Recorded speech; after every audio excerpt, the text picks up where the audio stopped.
Eh ben, pas de souci. Une grosse crève et voilà. Je m'en Un sors peu pas, comme tout le mais monde, comme la moitié de la France en ce moment, quoi. ça doit être ça. Bon, on va parler de l'album. Eh ben, avec grand plaisir. Donc c'est la troisième partie. Ouais. On peut faire un petit rappel des deux premières parties. Eh bien, donc Amon Cetis, d'abord, c'est un groupe qui a été créé en 2007. Et c'est notre quatrième album, sachant que on n'a pas fait les choses comme tout le monde, c'est-à-dire qu'on a fait d'abord partie 1, partie 2, Oui, partie 0 et partie 3. Donc voilà, on a fait un petit peu un feedback sur le troisième album, part 0, qui est la référence avec la dynastie 0 égyptienne. Et là, effectivement, c'est partie 3 qui continue l'histoire, qui fait suite à la partie 2 qui est sortie en 2014. Voilà. d'accord. Donc c'est basé sur la mythologie égyptienne. C'est, et ça Oui, intègre d'autres éléments? oui, oui, oui. Alors en fait,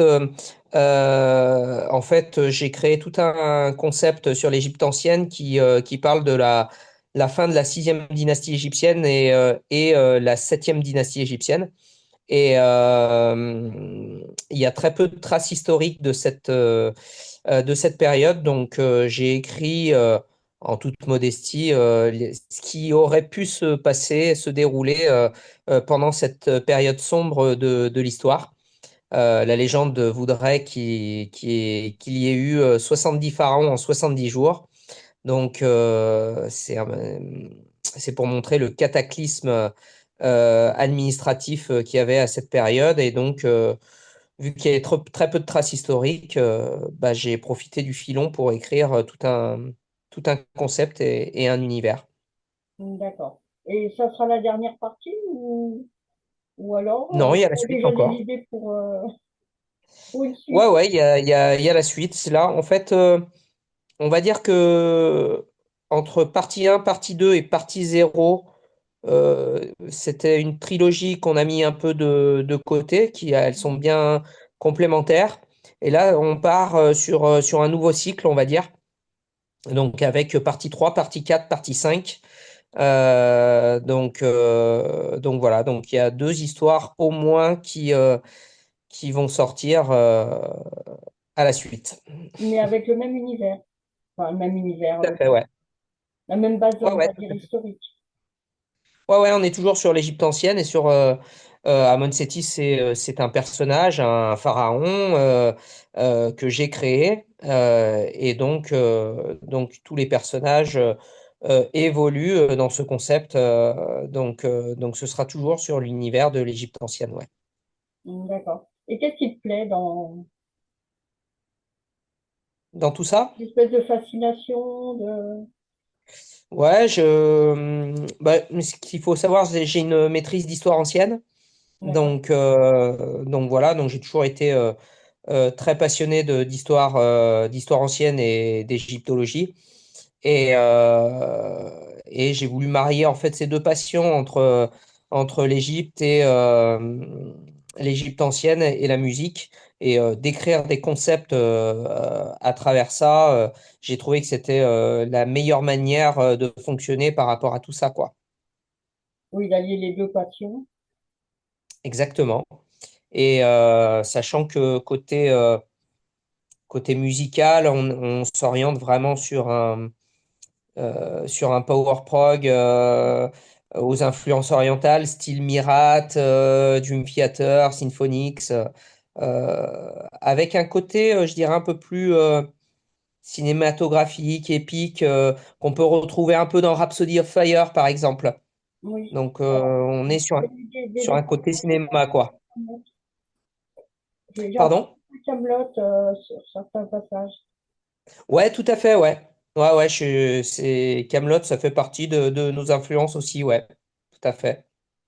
Et au niveau du chant aussi, ou...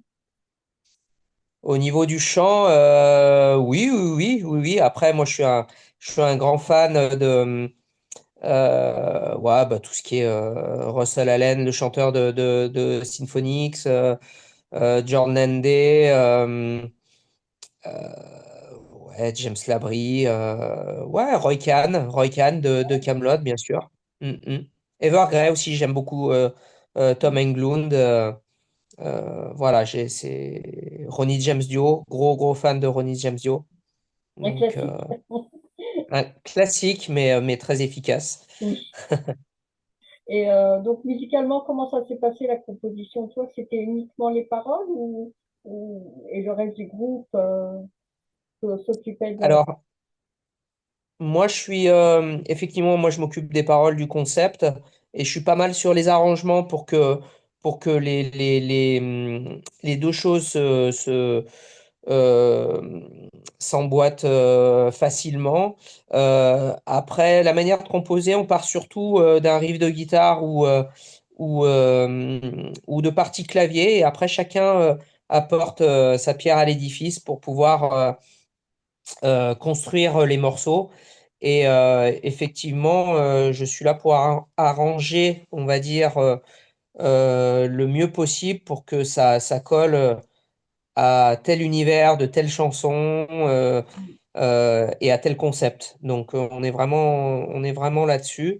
L'idée, c'est que c'est un collectif, c'est que tout le monde met sa main à la pâte pour construire des morceaux qui plaisent à tout le monde et qui soient au service du concept album. D'accord. Et donc, il y a eu quand même une grande période entre le zéro, donc, et celui-là.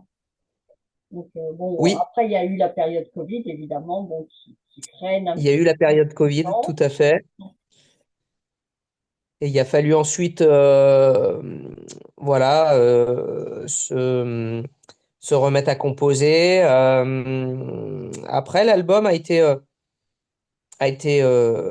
rapidement composé, mais après, il y a quand même tout un processus de comment sortir le produit, comment la recherche de label, tout ça, ça prend du temps en fait, et on perd vite des mois et des mois, mais qui sont nécessaires hein, pour pouvoir faire la promotion du mieux possible pour l'album.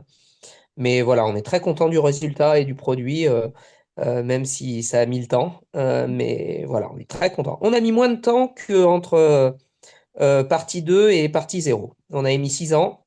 Là, on a mis 5 ans. Ah, On a gagné un an. bon, bah, la prochaine fois, c'est 4 ans. Voilà, c'est ça. C'est ça. Nickel. Et petit à petit, on va arriver à un rythme. Ouais, ouais. On espère. Bah, si vous avez déjà commencé un peu à travailler sur le reste, ça peut. Et au niveau du label, alors, comment ça s'est passé? Vous en avez trouvé un? Oui, on a signé chez Season of Mist. Oui, Et voilà, donc on est très content. On est très content et parce que ça va nous permettre effectivement d'avoir une distrib digne de ce nom partout à l'international et d'être plus visible. Donc, parce que c'est un label vraiment qui a une belle notoriété. Donc on est très content par rapport à ça. Et j'espère que ça va nous permettre de franchir le cap. oui. Oui, c'est ce que ça va vous apporter, même au niveau du booking. Est-ce qu'ils vont aussi aider par rapport à ça? Non, pas forcément. Ils sont vraiment orientés, axés sur la distrib. Et Mm. puis le booking, ça va rester une autre partie qu'on va gérer nous-mêmes. Moi, j'ai ma propre agence de booking, donc c'est vrai que on va passer par ce biais-là pour pouvoir rechercher un maximum de concerts. Et il y en a déjà quelques-uns de prévus? Ouais, il y a pas mal de concerts de prévus. Dans un premier temps, surtout vers notre région, on est du côté Rhône-Alpes. Mhm. Et on a un concert le 29 mars. on a le 4 avril, on est dans l'Ain. Le 5, on est à Grenoble, vers chez nous. Ensuite, on a une tournée dans le sud. On a Lyon et puis ensuite on va dans le sud, Montpellier, Fréjus. Voilà, et puis il y a des dates prévisionnelles qui arrivent. Voilà, on espère revenir à Paris assez rapidement, notamment. D'accord. J'ai bien aimé. C'est c'est vrai que c'est un côté cinématographique, épique, en même temps Ouais. power. Et bah, comme le nom Amon Sétis, c'est un peu référence, je crois, à dire l'ombre et la lumière, hein, le côté, il y a des côtés lumineux et puis il y a des côtés un peu plus sombres. Ouais, ouais, il y a une dualité qu'on retrouve tout le temps de toute façon dans l'univers de l'Égypte. Mm. Donc, donc entre les forces du mal, les forces du bien, Amon, Seth, Ouais. et ça s'apparente toujours. Pareil, il y a le nord, il y a le sud, il y a la couronne rouge, la couronne blanche. Toute cette dualité fait que ça permet de créer tout un univers, tout un concept où il y a beaucoup de luttes, beaucoup de choses et qui permettent en fait de créer des histoires qui sont relativement originales et intéressantes. Et qu'est-ce qui a été, il y a des choses qui ont été changées par rapport au précédent, au niveau de la composition, de comment vous vous organisez. Au niveau, euh, au niveau de la compo, on reste un petit peu sur le même fonctionnement. Comme je disais, que ça part surtout du clavier et de la guitare. Euh, et après, chacun apporte sa pierre à l'édifice. Mais non, non, on a toujours fonctionné un petit peu comme ça. On n'est pas le groupe qui répète très très souvent. Voilà, on répète 5 fois dans l'année. Euh, donc en gros, on est relativement dispatché, on est vachement éloigné des uns des autres. Donc du coup, ouais, on répète tous les mois, ouais, tous les 2 mois, on va dire. Mm. Donc c'est vrai qu'on n'a pas un processus où, allez, on va répéter et puis on va créer des morceaux. Donc ça se fait vraiment à la maison avec des propositions de riffs, des propositions de choses. Et après, on met en commun quand vraiment, véritablement, on se voit et on travaille les morceaux et les idées. Donc, on est plus dans ce fonctionnement-là. Et ça a toujours été un peu comme ça, même s'il y a eu des gros changements de line-up pendant l'histoire du groupe. Voilà, je suis le seul Survivant. rescapé. Et en fait, bah, ça nous va bien ce fonctionnement-là parce que les autres ont d'autres projets musicaux aussi. Donc c'est vrai que c'est des musiciens expérimentés qui peuvent très bien euh, ne pas avoir besoin de répéter tout le temps, tout le temps. C'est beaucoup du travail à la maison et de la rigueur euh, chez soi. Et après, on arrive, on met en commun et on est efficace le jour de la répète, quoi. Et il y a des morceaux qui ont été plus durs à composer ou à travailler que d'autres. Il y en a toujours.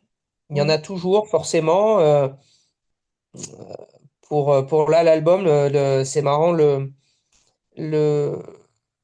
le morceau d'ouverture, pas l'intro de l'album, mais le deuxième morceau, c'est celui où on a un peu plus galéré, entre guillemets, dans la manière de comment l'amener, ce morceau. On avait des très bonnes idées et on arrivait euh, sur un passage où effectivement on a un petit peu tâtonné, on va dire, sur la manière de composer.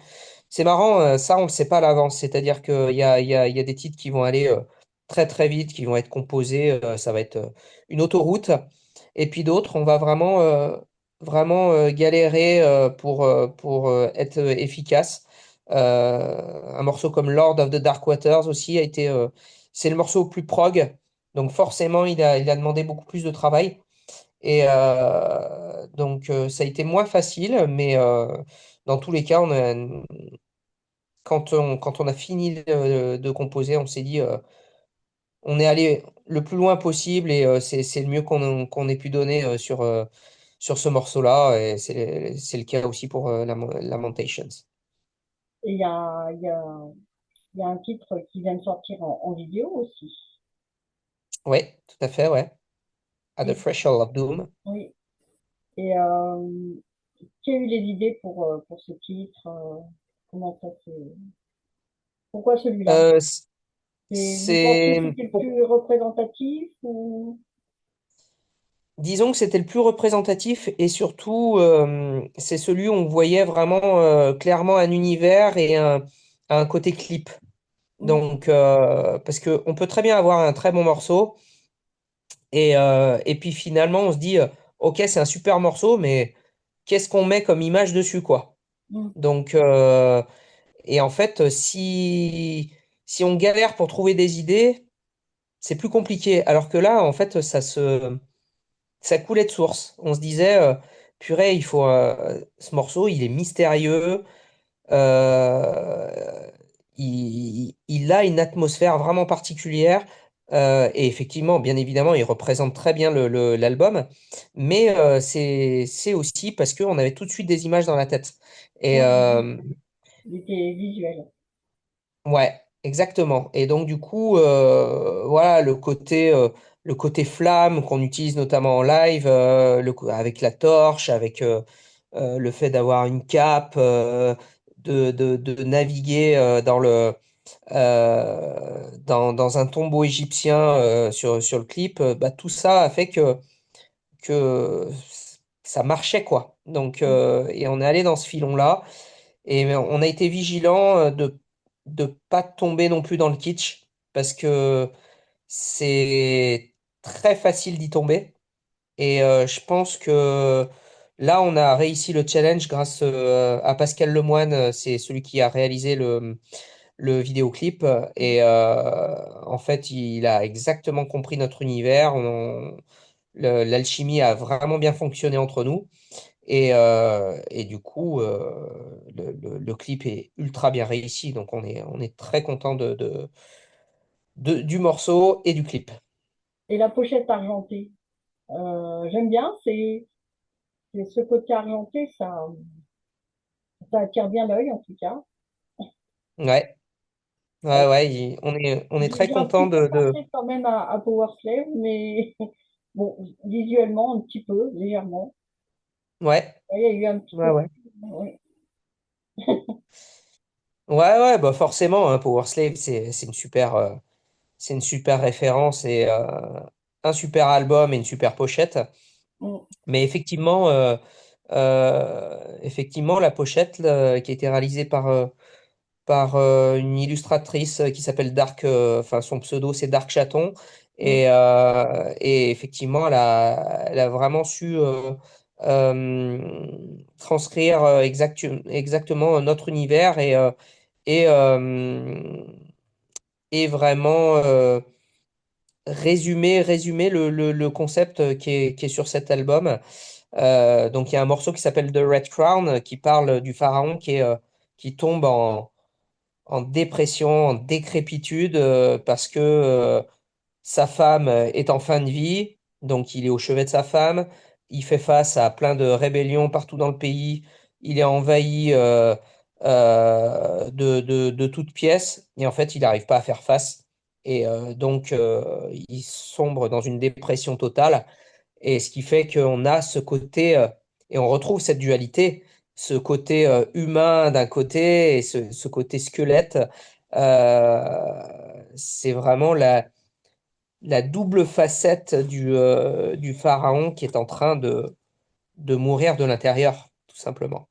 Et donc, l'image a été très bien retranscrite et je trouve qu'elle est belle. Ça fait toute la particularité et la beauté de cette pochette d'album. Elle est très belle. Oui.